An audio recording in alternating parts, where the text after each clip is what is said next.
All right, everyone. So in this video, we're going to talk about using style coloring within your project. So I have a comic book strip here. This is actually captured. The photo was actually taken at a exhibit for some comic book art. So I like this one because Charlie Brown finally gets to kick the football. Charles Schultz did draw it, and John Romita also drew Spider-Man, so I think it's just a nice combination of everything. But let's get out of the nerd valley with me and let's talk about actually bringing your work in to color. So if you've done the work outside by hand and inked it, the best way to bring it in would be to scan it with a scanner. Now, you might not have the access to a scanner, so you might be using your iPhone. So if you are, that's one of the reasons I use this. If you can tell, this is okay, but the if we look at the grid here, if we go to View, Show Grid, you can see that the lines here don't line up. It's actually a little bit off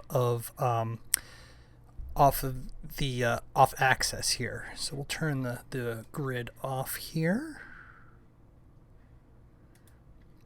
And we'll fix this using the crop tool. So if we use the crop tool, you can see that there's just the normal crop tool, and then there's the perspective crop tool, and we'll be using this. So with the perspective crop tool, I'm just going to kind of go around this.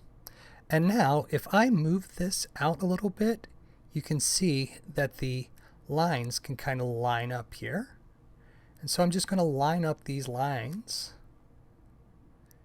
And since the outside of this is white, we'll come and bring the white part of this back. But using the perspective crop here,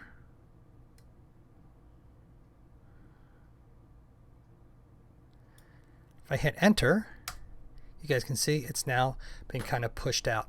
Now the next thing I'm going to do, if you look here close up, you can see that this isn't completely black and white. You can see that some of the white lights from the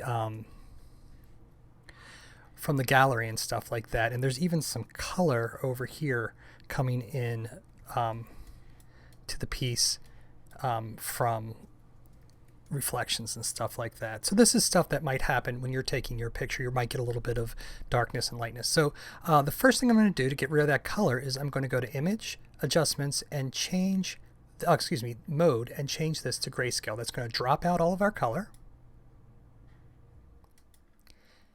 And now you can see before and after. And now let's, you can see here that there are parts of this that are much grayer than others, and we want a complete black and white. So we're going to use an adjustment layer here, and we're going to use levels. Now, when I use levels, let's bring this over so you guys can actually see it. You can see here that we don't have anything that's completely black. So if I just drag this over, you can see I'm bringing and making those darks richer. And if I go over here, I can bring more white. Now we want this to be completely black and white.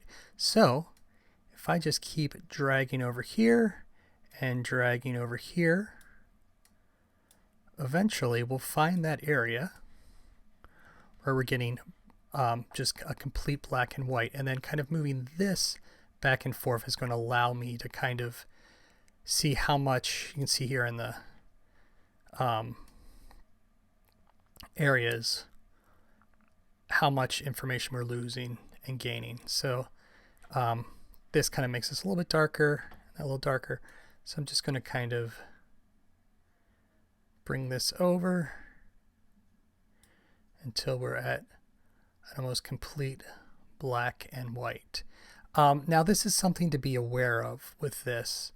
If you're going to be doing things using for print, you want to make sure that you're at a complete black and white or a bitmapped image, and you can actually do that by going up to mode and choosing bitmapped and choosing black or white. Just with the way that certain printers work, they put all their color down first, and then they put the black ink over top of that. If you're doing stuff that is more that's only going to be webcomic based or digital, then this isn't going to make a difference.